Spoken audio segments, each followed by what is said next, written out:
Ayan, so good morning po. Ayan, medyo okay na yung panahon. Pwede na tayong tumakbo. So ngayon po ay try natin mag 5K. Ayan, ayan. Beginning workout. Let's go!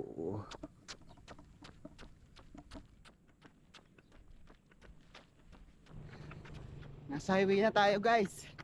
Ayan, palayan. 2.5 kilometer pa lang.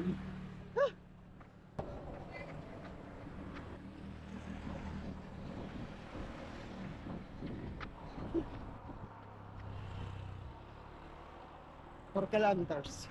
Walang practice pero nagka 5 kilometer din. Pataas ng pataas. Habang tumatagal, paakyat tayo ng kilometer na tatakbuhin. Thanks! So ito yung record ko. Yan. So walang daya tayo. Thank you!